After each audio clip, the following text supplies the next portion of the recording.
본문의 내용을 가지고 영적 가뭄의 때 우리는 어떻게 할 것인가, 또 학대의 영을 벗어나라, 학대의 영에서 벗어나라, 이 말씀을 드릴 거예요. 성경 66권 가운데 가장 재미있는 책이 사사기입니다. 왜냐하면은 지도자가 없이 그때 사사들을 통해서 하나님이 통치하는 시기가 사사기인데, 이 사사기 속에는 12명의 사사가 등장을 합니다. 하나님이 그 12명을 쓰면서 그때 이스라엘을 통치해가는 중에 있습니다. 오늘 나오는 이 에훗은 왼손잡이였는데 아주 유명한 사람이었어요. 왼손잡이들이 많았는데 왼손잡이들은 아주 무공이 뛰어난 사람들이 많습니다. 이 에훗이 여기 등장을 하고요. 기드온이 나오고요. 오늘 본문에 보면은 여성 사사, 최초의 여자 사사가 나옵니다. 드보라입니다. 드보라가 통치하는 동안에 40년 동안을 이스라엘이 평안했습니다. 재판을 잘했어요. 재판을 잘해서 아주 여자지만 하나님 앞에 멋지게 쓰임받은 이제 드보라가 나오고요. 우리가 더 잘 아는 영화로도 나온 삼손과 데릴라 이야기가 이 사사기에 등장하는 겁니다. 이렇게 하나님께서 12명 이상의 이 사사들을 그때 들어 쓰시면서 다양한 이야기, 다양한 사건들이 벌어집니다. 무엇보다도 우리는 이 사사기를 통해서 하나님이 뭔가를 계속 경계시키시고 경고하시고 있다, 이것을 볼 줄 알아야 됩니다. 하나님께서 긍정적인 이 사사도 들어쓰시고 이 부정적인 입다 같은 사람도 들어쓰시면서 이스라엘 백성을 통해서 뭔가 뭔가 이야기를 전해주고 싶은 거예요. 뭔가 하나님께서 말씀하시는 내용을 우리가 알아들어야 될 줄 압니다. 아멘. 사사기를 통해서 많은 인물들을 통해서 하나님이 하시고 싶은 이야기, 주님께서 우리에게 들려주고 싶은 이야기가 뭔지를 이 인물들 너머에 있는 이야기를 우리가 읽어낼 줄 알아야 된다, 이렇게 생각을 합니다. 사사기는 그 시작부터가 하나님을 떠난 이스라엘 백성들의 실패를 다루고 있어요. 사사기 전체는 막 힘들면 하나님을 불렀다가 다시 또 하나님께서 은혜를 베풀어 주시면 또 좋았다가 또 타락했다가 또 하나님께 나갔다가 또 이렇게 계속해서 반복적인 실패와 좌절과 괴로움과 고통과 또 승리와 이것이 계속적으로 반복하는 장면을 우리에게 보여주시면서 최종적으로 우리가 접수해야 될 일이 무엇인가를 우리가 배우게 될 것입니다. 사사기는 그 시작부터 이 이스라엘 실패를 다루면서 우리에게 가리키는 교훈이 상당히 많습니다. 출발은 좋았습니다. 이 사사기는 여호수아 뒤에 나오는 이야기들이에요. 이 여호수아기를 먼저 봐야 됩니다. 광야 생활 40년 만에 이스라엘은 여호수아의 인도로 가나안 땅에 들어갑니다. 가나안에 입성을 했지요. 그래서 그 가나안 땅에 들어가면서 하나님께서 명령하신 대로 막 이스라엘 12지파가 들어가서 12개의 그 제비 뽑기로 뽑은 땅을 다 점령하죠. 하나님께서 그렇게 하라고 하셨고, 또 점령할 시에는 반드시 어떤 여지를 남겨놓지 말고 아주 그냥 진멸을 해버려라. 이 명령이에요. 아주 정확한 명령을 해요. 아주 하나도 남김없이 다 죽여버려라, 이렇게 했어요. 그리고 이 여호수아의 후반부에 보면은 하나님께서 이스라엘에게 서약을 받습니다. 어떤 상황을 놓고 서약을 받는데 여호수아가 탁 하는 말이 나와 내 집은 오직 하나님만 섬기겠노라 고백을 하죠. 그래서 이러한 결심을 이 백성으로 하여금 하게 합니다. 하게 해서 모든 백성이 예 우리도 그렇게 하겠습니다 하고 다 고개를 숙여 하나님과 언약을 맺는다, 이 말입니다. 밑그림은 너무 좋아요. 큰 그림으로 보면 하나님께서 명령하신 이런 것들을 잘 수행해서 마침내 가나안 땅을 들어가서 가나안 땅을 점령해서 살게 되는 그림으로 나와 있습니다. 그러나 그 다음 여호수아가 죽은 후에 이어지는 사사기를 볼 것 같으면은 이 디테일한 그들의 가나안 땅의 삶이 보여지는데, 그렇게 하나님이 명령하신 대로 진멸하고 깨끗하게 진멸해서 없애는 그런 일이 보이지 않아요. 사실은 그들이 점령하고 12지파가 12조각으로 나눈 가나안 땅을 조각조각 나눠서 차지하고 그것을 점령하는 과정 가운데서 다 점령한 족속도 있지만은 그냥 하다가 힘들어서 내버려둔 족속도 있었단 말입니다. 진멸하지 못했어요. 진멸하지 않았을 때는 너희가 어떤 일을 겪을지에 대해서도 주님이 이미 말씀해 놓으셨어요. 그들을 살려놓지 마라. 살려놓게 되면 그들이 후에 장성하게 되고 번성하게 돼서 결국엔 너희들에게 찌르는 가시가 될 것이야. 옆구리에 찌르는 가시가 될 것이니까 이방 민족을 일절 남기지 말고 다 죽여버려라 그랬어요. 인간적으로 보면 굉장히 좀 잔인한 것 같죠. 일도 남기지 말고 다 죽이랬어요. 그런데 이스라엘 백성들이 점령을 하는 과정 가운데서 뭐 그렇게까지 할 거 있어? 뭐 하나님 그렇게까지 할 거 있습니까? 쟤들 괜찮잖아요. 노예 삼으면 되잖아요. 그리고 뭐 인원도 많지 않고 뭐 우리보다 뭐 수도 적고 한데 무슨 뭐 번성하겠습니까? 그래서 살려준 족속이 있단 말입니다. 나중에는 그 족속들이 번성해서 하나님께서 말씀하신 대로 그들의 옆구리에 가시가 돼서 계속 찔러대는 거예요. 계속 전쟁이 끊임이 없이 일어났었습니다. 이스라엘 백성들은 가나안 땅의 사람들과 진멸하지 않았기 때문에 그들이 번성하면서 그들과 섞여 살면서 하나님께서 절대로 통혼하지 마라. 그들 이방 민족과는 결혼하지 마라. 명령해 놓으셨어요. 근데 그들은 이방 민족과 계속 통혼을 하고 결혼하면서 혼혈아를 낳게 되죠. 하나님의 표면적으로는 하나님의 말씀을 들은 것 같은데 사실상 디테일한 삶의 부분에서는 전혀 듣지를 않은 거예요. 이게 문제가 된 겁니다. 이게 문제가 된 겁니다. 결국에는 이들이요 가나안 땅에서의 이 가나안 족속과 통용 혼합되고 이 통혼을 한 것 때문에 훗날에 결국 이스라엘과 유다가 망하고 북이스라엘 족속들이 이스라엘 백성들이 통혼했다는 이유로 계치급을 받은 거예요. 이해할 수 있나요? 이런 역사를 가지고 있습니다. 하나님께서는 이스라엘 백성이 그 땅에 들어가면은 통혼하고 섞여 살 것을 미리 염려하시고 절대로 통혼은 하지 말라 해놨어요. 그래서 통혼을 하지 말라는 것은 그들이 뭐 다른 영역이 아니라 이 그들과 믿음이 없는 자들과 이방 신을 섬기는 바알을 섬기는 이방 신을 섬기는 자들과 섞여 살다 보면은 우리의 신앙이 약화되고 섞여질 것을 염려해서 딱 선을 긋도록 만들어 놓으셨어요. 근데 그들은 그렇게 안 했어요. 결혼을 하게 됐죠. 그러면서 이 이스라엘 땅에 딱 들어가서 보니까 이스라엘이 그 가나안 땅에 들어가서 보니까 자기들이 살아온 이 40년 세월하고 그들은 용사를 지으면서 계속해서 발전을 했기 때문에 사람이 살다 보면 개발이 되잖아요. 했기 때문에 이스라엘이 40년 동안 광야에서 살아온 세월은 자연적인 방법이 아니었습니다. 하나님께서 베푸시는 초자연적인 방법으로 살았어요. 하늘에서 새벽마다 날마다 40년을 이슬을 따라서 만나가 내려왔어요.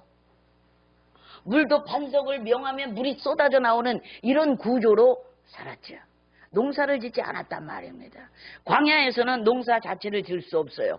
집도 지을 수 없어요. 이해하시나요? 광야에서 어떻게 토목공사를 해서 집을 지을 수 있습니까? 텐트를 쳤죠. 그래서 하나님께서 구름 기둥과 불 기둥으로 뚝 떠오르면 이제 움직여라 사인으로 알고 움직여서 저만치 가서 또 치고 하나님이 인도하시는 대로 사인을 따라서 움직인 40년 광야 생활을 했어요. 그렇기 때문에 이들은 무슨 철기를 만들고 무기를 만들고 농사 기구를 만들고 농사를 짓는 생활이 아니었단 말입니다. 가나안 땅 사람들은 땅에 거주했기 때문에 농사를 필연적으로 줘야 돼요. 그런 과정에서 발전을 했지요. 발전하다 보니까 이스라엘 백성들이 그들의 문화를 보니까 우리보다 훨씬 발전된 문화 같아. 뭐야? 쟤네들은 철병거도 있네? 어머, 저걸 어떻게 만들었을까? 성경에 보니까 철병거도 갖고 있대요. 가나안 땅 왕이. 병거, 철로 만든 병거를 막 말 끌면 막 굉장히 막 휩쓸고 지나가는 거죠.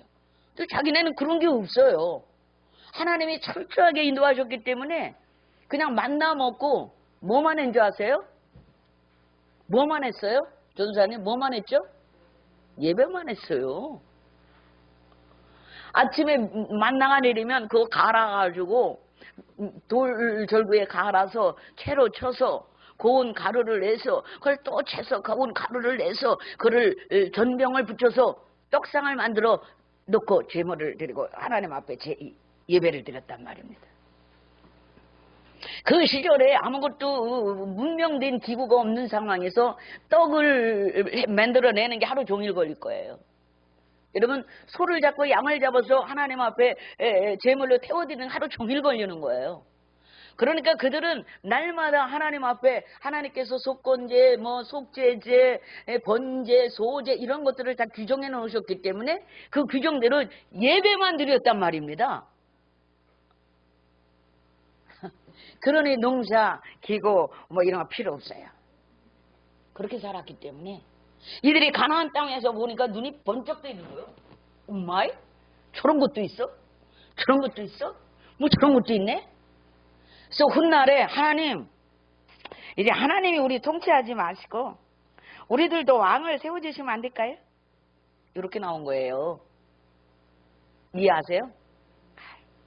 하나님 그렇게 하셔. 우리들도 세상 사람들처럼 왕을 세워가지고요. 우리들도 군대도 더 만들고요. 우리들도 무기도 만들어서 그렇게 살면 안 될까요? 그러면 문제가 많을 텐데, 얘들아. 내가 통치하는 게 안 돼? 아니요. 세상에 왕을 주세요. 저희 세상 사람들처럼 우리도 왕의 제도를 세워주세요. 이렇게 했어요. 거기에 대한 폐단도 많은데 너희들이 그걸 원한다면 좋아. 왕을 줄게. 그래서 생긴 왕이 사울이요. 사울왕. 아멘. 거기까지만 이야기는 갈게요. 재밌습니다. 이 구약 사사기 읽으면 재밌어요. 자, 그래 오늘 말씀이 뭐냐면은 이스라엘 사사 에훗이 죽은 후 그랬어요. 동시에 하나가 죽었어요. 하나님을 떠난 이 백성들이 이스라엘 백성이 하나님을 떠나기 시작하면서 악을 행하기 시작했다 그랬어요. 악을. 이렇게 세상에 수많은 악이 있지만은요. 하나님의 백성이 하나님을 떠나는 것은 악 중에 악이라. 아멘입니까? 다른 악도 있어요. 도둑질하고 남의 거 훔치고 무슨 사기치고 이런 다 악이라고 보죠. 그러나 이스라엘 백성에게 있어서는 악 중에 악이 하나님을 배교하고 떠나는 게 악이에요. 예수 믿는 사람이 예수 믿다가 안 믿는 게 악이죠. 믿습니까? 하나님을 섬기던 사람이 하나님을 섬기지 않겠다고 떠나는 게 악이란 말입니다. 기억할 수 있길 바랍니다. 그래서 이스라엘 백성들이 이제 가나안 땅의 사람들과 섞여가지고 우상을 섬기기 시작하는 거예요. 그들의 문화를 보니까 그들의 신도 위대해 보이네? 이해 가시나요? 그들의 문화를 보니까 그들의 신도 위대해 보여서 우상을 숭배하게 했어요. 그렇게 되면서 하나님께서 하나님은 그들을 가나안 땅 하솔의 왕 야빈에게 파셨으니 이렇게 돼요. 여러분 참 기가 막힌 장면을 보고 있습니다. 읽으셨나요? 야빈의 손에 그들을 팔아버렸대요. 다른 성경에서는 넘겨버렸다. 또 다른 성경에서는 붙였으니 이래요. 하나님께서 이스라엘 자기 백성을 저쪽에 붙여버리면 끝난 거야. 그건 죽을 맛이지 그거는. 그러나 이방 민족을 하나님의 백성에게 붙여버렸으니 이렇게 되면 승리인 거야. 아멘입니까? 이 말을 잘 들으셔야 돼요. 하나님이 그래? 끝났어 너희들은. 붙여버렸대. 누구한테? 가나안 땅 하수레와 야빈에게 그냥 팔아버렸대. 데려가. 맘대로 해. 네 맘대로 해. 네 맘대로 해라. 던져버렸다 그랬어요. 하나님이 저와 여러분을 던져버리면 되겠습니까? 이방 물질 귀신에게 그냥 던져버려, 귀신이 마음대로 갖고 놀게 던져버리면 되겠습니까? 그래서 당하는 겁니다. 그래서 겪는 겁니다. 그 결과 그들은 학대를 당하기 시작합니다. 20년 학대를 당하는 거예요. 있습니까? 기가 막힌 사실이 벌어지고 있어요. 여러분, 이스라엘이 타락함으로 인해서 하나님께서 이스라엘을 파실 때 그때 이미 팔았다. 너에게 붙여버린다. 저 이방 왕에게 그냥 붙여버려. 갖고 놀아라. 맘대로 짓밟아도 좋아. 나 관계하지 않겠어. 이겁니다. 나 내버려 둘 거야. 그래서 성경은 하나님께서 내버려 두는 게 저주라고 그랬어요. 네 멋대로 살아봐. 네 멋대로 살아봐. 나 없이도 살아봐. 네 멋대로 살아. 그래서 사사기에 나오는 공통적인 사사기 12사사를 통해서 우리에게 보여주시는 게 뭔지 아십니까? 사사기로는 이스라엘 백성이 제 소견에 오른 대로 행하였더라 이럽니다. 지 멋대로 살았다는 거예요. 하나님 우리에게 그걸 가르치시는 거예요. 지 소견에 오른 대로, 지 뜻대로, 지 소견에 오른 대로, 지 멋대로 하나님 없이 살고 싶다는 거예요. 하나님 없이 살고 싶다는 거예요. 그래서 그렇게 해버렸어요. 던져버렸어요. 네 멋대로 살아. 네 맘대로 살아. 나 없이 살아봐. 이겁니다. 여러분, 그 순간부터 기가 막힌 사실이 나오는데 가뭄이 오고 괴로움이 오고 학대가 오는 영적인 현상, 영적인 상황이 형성되는 거예요. 어둠에 던져버려졌을 때, 악한 자들에게 던져버려졌을 때, 악한 영의 지배권 안에 들어가는 순간부터 그들은 이미 그들이 악한 영의 영향권 아래서 그 악이 자기들에게 침해하는 그런 그 구조를 이미 받게 된 거예요. 되게 기가 막힌 사실이죠. 여러분, 하나님이 이미 파실 때, 붙여버렸을 때, 던져버렸을 때 그들은 괴로움과 학대 안에 놓이게 되는 겁니다. 던져버렸어요. 악한 자에게 붙여버렸어요. 던져버렸어요. 돌아가라. 하나님이 내버려 둬버렸어요. 무서운 거죠? 이게 무서운 겁니다. 사사기에는요, 이런 패턴이 계속해서 반복됩니다.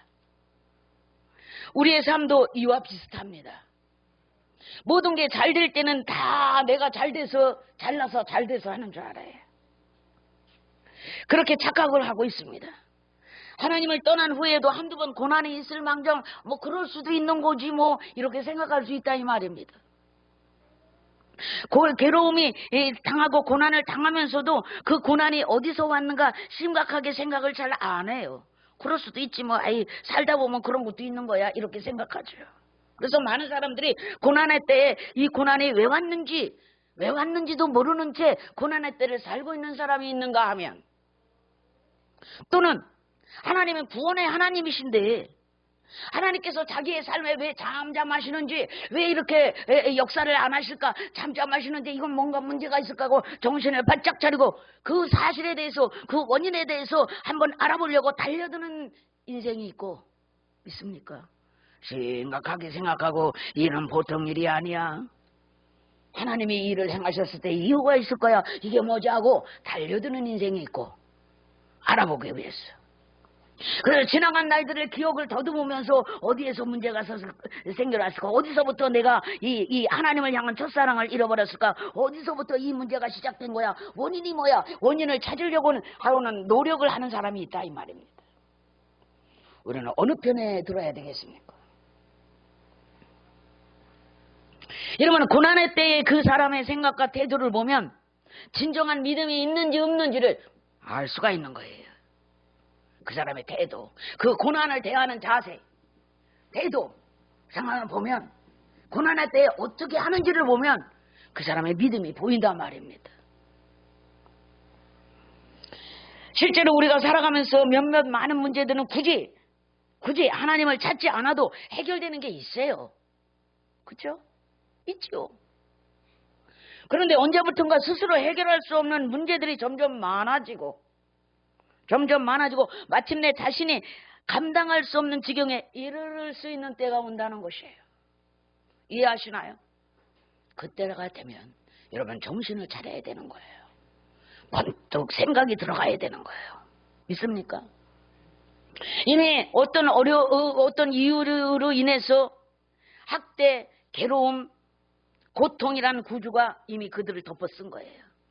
학대라는 단어를 보니까요, 괴로움 내지는 대접받지 못함이라고. 사람이 마땅히 자기 대접을 받고 살아야 되고 대우받고 살아야 되는데 대접받지 못하는 게 학대라고 그랬어요. 저와 여러분이 살아가면서도 학대당하는 사람들이 많습니다. 학대까지는 아니어도요, 어디들 가든지 이상하게 푸시당하는 사람들이 있어요. 그런 영적인 상황을 갖고 있는 사람들이 있어요. 근데 그걸 현실적으로 그렇게 그걸 당하는 사람이 있습니다. 전 많이 봤어요. 그런 사람들. 교회 생활하면서 많이 봤어요. 그런 사람들을 뭐라 그래요? 천덕꾸러기 이렇게 말합니다. 어디를 가도 푸시를 당하고 어디를 가도 대접을 받지 못하고 어디를 가도 이상하게 선왕의 의돌림을 당하고 어디를 가도 왕따를 당하고 어디를 가도 사람들한테 환영받지 못하는 그런 어떤 분위기를 가진 사람이 있단 말입니다. 나름 잘해보려고 애쓰고 나름 아주 그냥 노력하고 애쓰는데 이상하게 하는 것마다 이상하게 뒤틀려. 그런 사람을 뭐래요? 우리는 뭐라 그러죠? 아유, 미운 놈이 미운 짓만 해요. 이런 소리예요. 미운 짓만 해. 그 사람은 잘해보려고 한 거예요. 잘해보려고 한 거예요. 그런데 다른 사람은 또 쟤는 왜 저러는지 모르겠다. 미운 짓만 하는 거예요. 어리석은 짓만 벌이고 있어. 지는 잘하려고 한 게 더 뒤틀리고. 여러분, 왜 그러는지 자기 자신도 모릅니다. 언제부터 자기에게 그런 게 왔는지도 사실 그분 자신도 모르는 거예요. 이미 영적인 영역에서 형성된 영역이기 때문에 본인 자신은 알 수가 없는 거예요. 믿을 수 있기를 바랍니다. 특별한 이유도 없어요. 그 사람이 잘못하면 뭘 그렇게 잘못하겠어요. 그런데 이상하게 뒤틀리고 하는 일마다 뒤틀리고 잘해보려고 한 게 더 뒤틀린다 이 말입니다. 기억할 수 있기를 바랍니다. 이러한 사람들은요, 이미 영적인 영역에서 뭔가 형성돼 있어서 그럽니다. 그걸 깨부셔야 되는 거예요. 사람의 삶, 현실은요, 영의 지배를 받게 돼 있어요. 영적 세계의 지배를 받게 돼 있어요. 여기서 풀어줘야 현실이 풀리는 겁니다. 여기서 풀어줘야 풀리는 겁니다. 여기서 아무리 좋아도 이미 여기서부터 묶여가면 나중에는 반드시 그 묶임이 현실화 되어지는 겁니다. 기억할 수 있기를 바랍니다. 우리 성도들은 제가 하도 말을 많이 해서 이 영역을 뚫고 있어요. 뚫고 있어서 자기 삶에 뭐가 들으면 탁 캐치를 하고 어떻게 해야 된다는 걸 알죠. 제가 계속 가르쳤어요. 여러분, 영적인 세계를 이해하지 못하면은 이렇게 우리 현실 생활에서 되어지는 모든 일들을 납득이 안 가서 헤매이는 겁니다. 우리는 빨리 영적인 세계를 이해할 수 있기를 바랍니다. 하나님의 말씀으로 돌아오기를 바랍니다. 하나님의 원 뜻은 괴로움이나 고통을 주고자 이스라엘 백성들을 다스리는 게 아니에요. 평안을 주시려고 그래요. 바로 인도하시려고 그래요. 우리가 잘못하는 거예요. 그때 어떻게 돌이켜야 되냐? 하나님 말씀 안으로 돌아가야 돼요. 그래야지 그것을 벗어날 수가 있는 거예요. 영적인 묶임, 가난, 저주, 고통, 질병, 이 수많은 이 관계 문제, 사람과의 관계 문제, 뒤틀리는 문제, 부부 문제, 가정 문제, 자녀 문제, 이 뒤틀리는 게 왜인가? 알아야 됩니다. 이걸 모르니까 엉뚱한 데 가서 해결하려고 찾아다니고 해결됩니까? 안 되죠. 여러분, 학대를 가지고 있는 영을 가지고 있으면 학대를 당하게 돼 있어요. 여러분, 이 사람들 어떤 어려움을 겪고 있는 사람들의 모습을 잘 보고 그 안에 들여다보면 그렇게 될 수밖에 없는 영적 상태를 자기가 갖고 있는 거예요. 자기가 갖고 있어요. 여러분, 영적인 세계를 이해할 수 있기를 바라고요. 이런 어떤 것들이 이미 형성이 돼버리면 그 안에 있는 그 사람 배후에 있는 영이 그 세계를 끌어들이는 겁니다. 그 저주를 끌어들이는 겁니다. 이 사람하고는 상관없어요. 그 사람을 통치하고 있는, 그 사람을 지배하고 있는 영에 의해서 저주가 들어오고 그 영에 의해서 가난 고통, 괴로움이 오는 겁니다. 더 쉽게 얘기할까요? 자살의 영이 들어왔다고 칩시다. 자살의 영이 그를 덮었다고 칩시다. 자살의 영이 자살을 끌어들이는 겁니다. 이해할 수 있겠어요?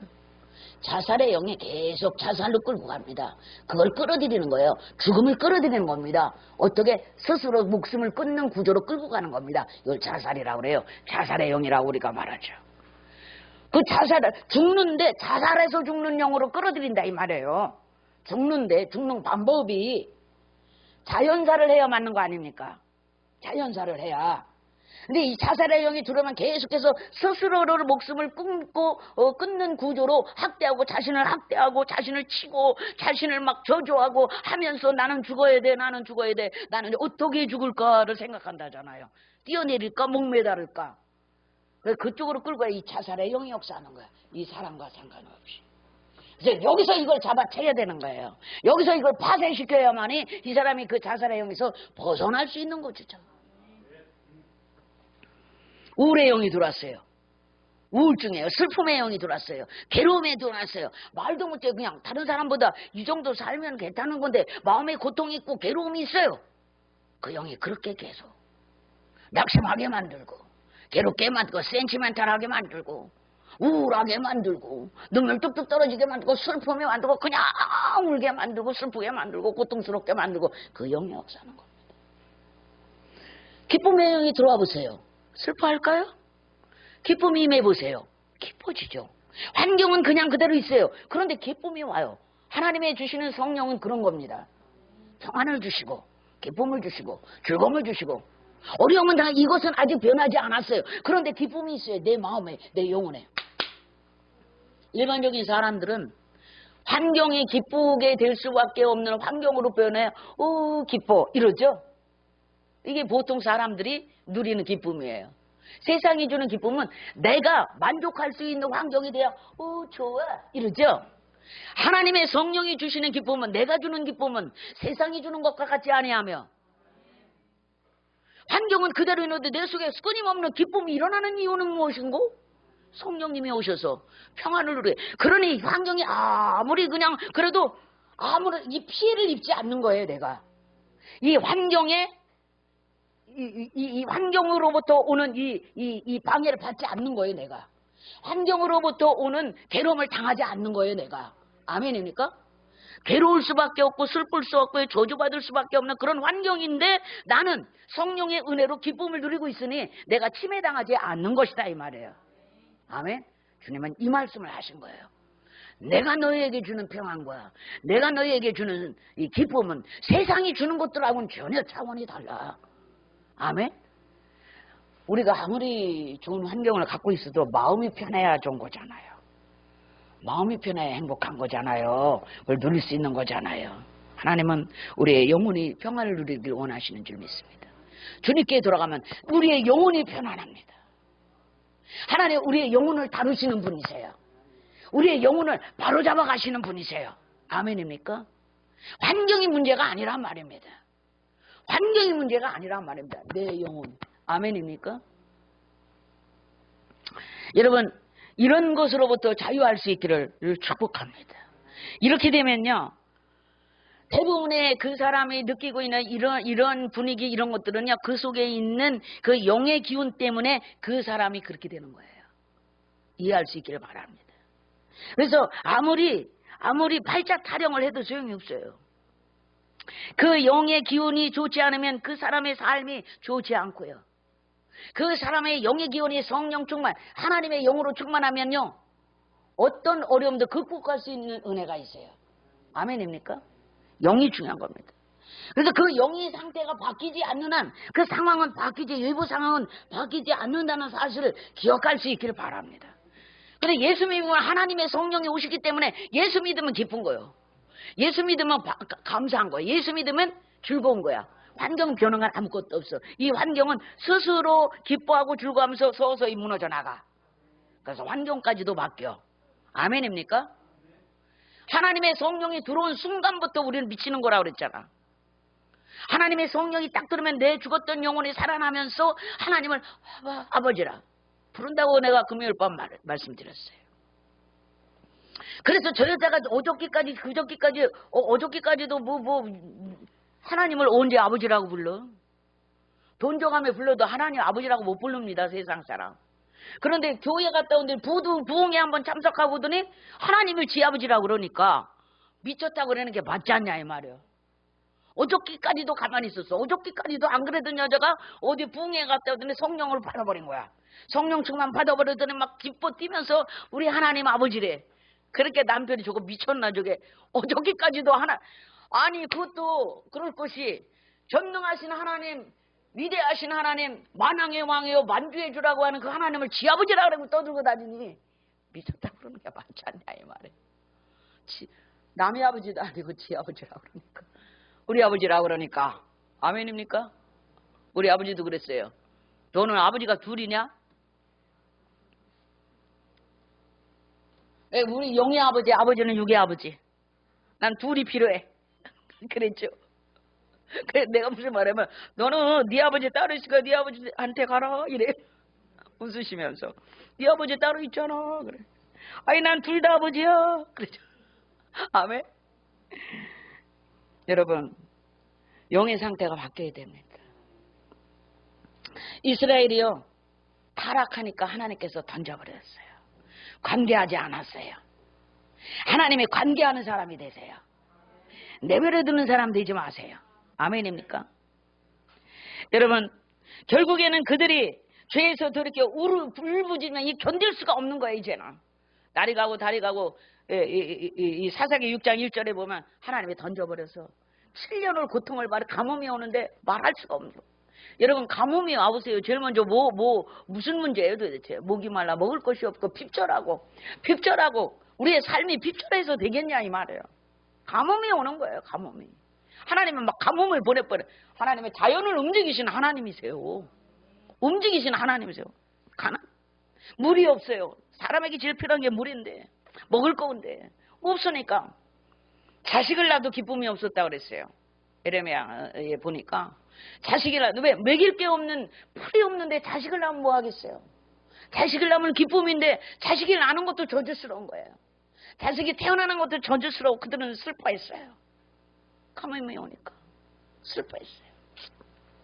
여러분 결국엔 그때 가서 하나님께 불을 짓는데 여러분 불을 지져서 금방 상황이 바뀌면 얼마나 좋겠습니까마는 그렇다고 문제가 금방 즉시로 해결되는 게 아니란 말입니다. 겪을 걸 겪어야 되는 거예요. 아멘입니까? 그럴 때는요 저와 여러분이 잠잠히 기다리는 것이 좋습니다. 하나님의 은혜를 바라보고.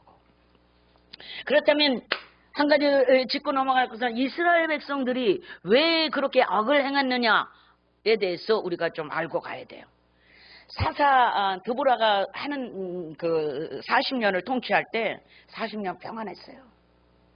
근데 그 평안한 가운데서 굉장히 풍요로웠습니다. 여자가 좀 섬세한가 봐요. 여자 사사로 재판을 잘했습니다.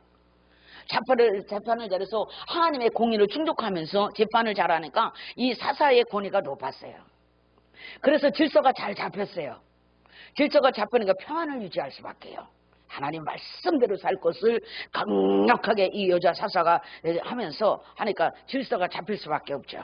그러다 보니까 평안했어요. 근데 이 평안이라는 게 좋긴 한데 평안하다 보니까 너무 평안하니까 그 평안함이 40년을 가다 보니까 영적인 무디김이 왔어요. 무딤이 왔어요. 무뎌지는 거야. 무뎌진 거야. 여러분 영적으로 무뎌지지 마세요. 무뎌지지 마세요. 그래서 보니까 영적으로 무너지면서 결국에는 악을 행하는 데까지 가는 거예요.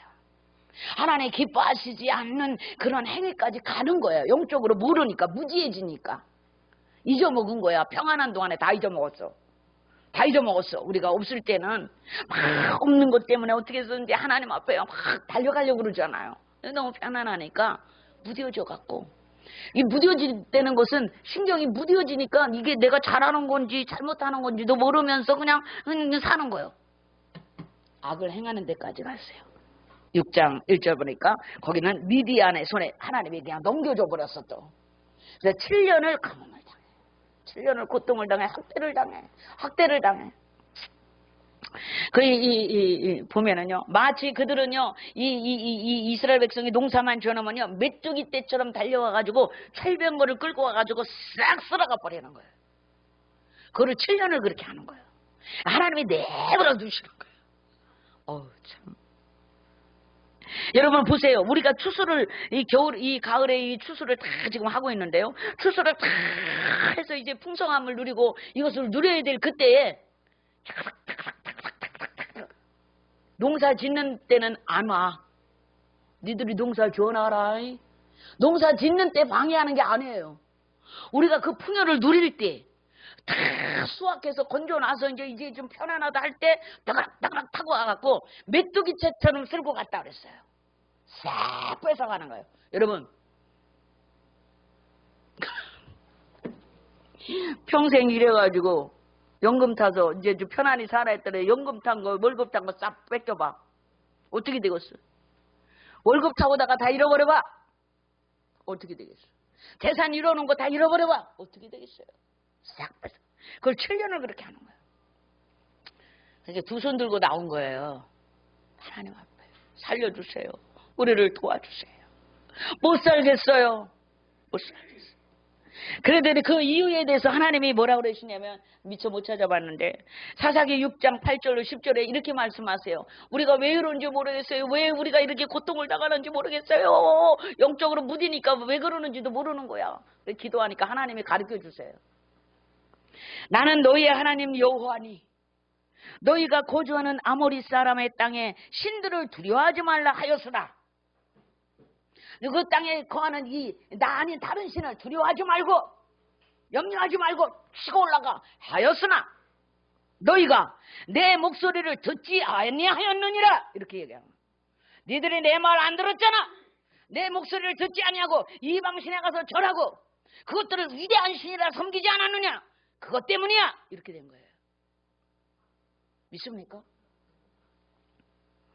사사기 6장 8절 10절에 그 이유를 정확하게 말씀해 주시는 거예요.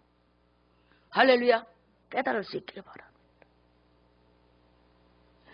내버려두는 일이 있어서는 안 되죠.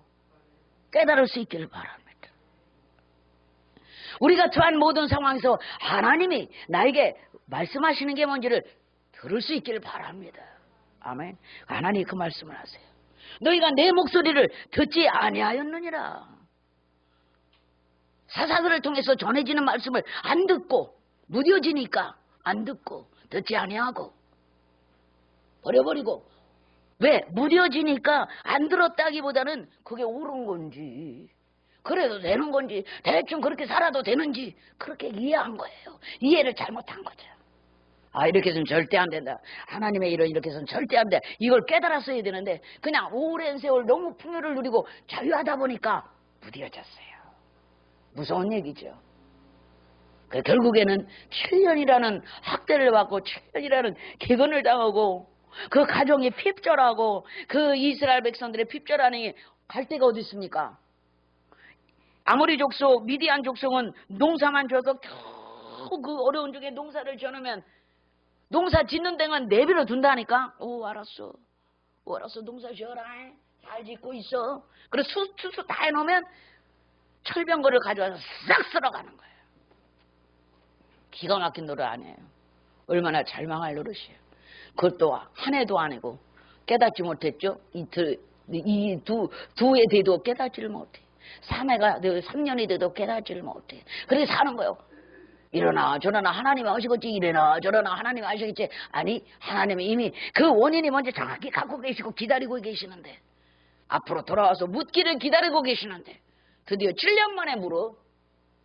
7년 만에 물어.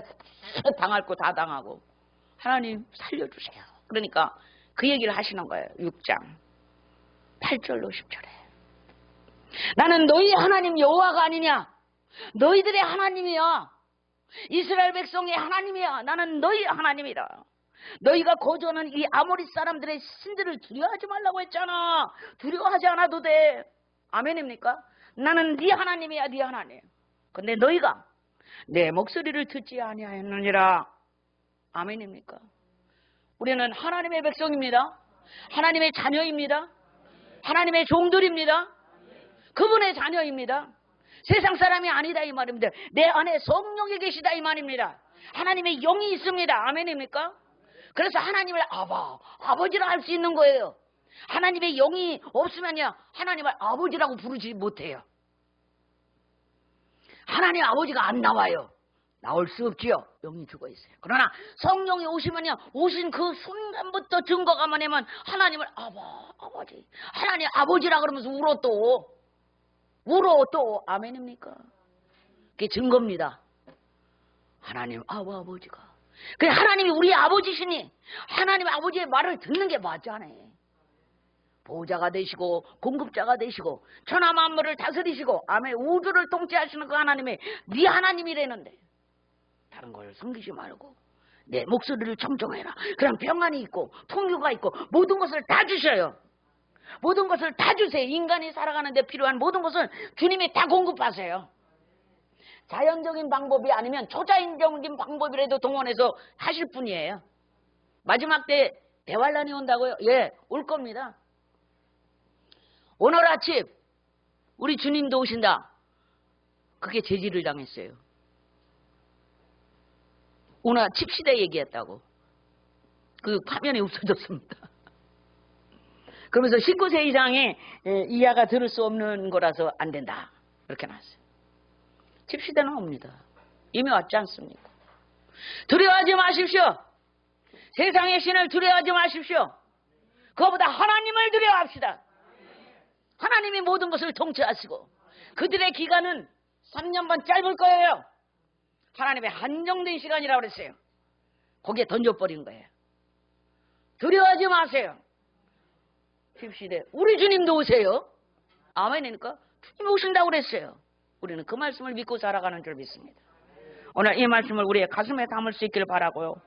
이 시대에 누가 사사냐? 누가 대목사냐? 누가 도대체 성령님이 이 시대의 사사인 줄 믿습니다. 성령님이 우리 한 사람 한 사람을 인도하시고 끌고 가시는 분이신 줄 믿습니다. 제가 여러분 끌고 가는 게 아니에요. 저는 안내를 할 뿐이에요. 성령님이 여러분 속에 계신 성령님이 여러분의 인생을 책임진단 말입니다.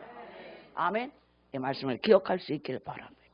오직 내 안에 역사하시는 진정한 보혜사 성령님을 인정하시고 모셔드리시고 그분과 늘 교제하시고 그분의 인도를 따르는 저와 여러분이 될 수 있기를 주님의 이름으로 축복합니다. 기도하겠습니다. 하나님 아버지, 내가 예수 믿는 사람이 되었습니다. 하나님을 아버지라 부르게 되었습니다. 웬 은혜요? 웬 축복입니까? 내가 무엇이간데 주님 나를 사랑하셔서 그 어린 시절부터 하나님의 교회로 인도하시고 어느 순간 나도 모르게 하나님을 아버지라 부르게 되었습니다. 주신 은혜, 주신 축복, 주신 이 놀라운 생명의 은혜를 감사합니다. 아버지의 예배를 드리는 모든 백성들에게 성령이 오셔서 아버지라 부르게 하시니 감사를 드리고 이제 하나님의 음성을 들으며 따라가는 우리 모든 백성들이 되어지도록 역사하여 주시옵소서. 감사하고 예수님의 이름으로 축복하고 기도하옵나이다. 아멘. 이 시간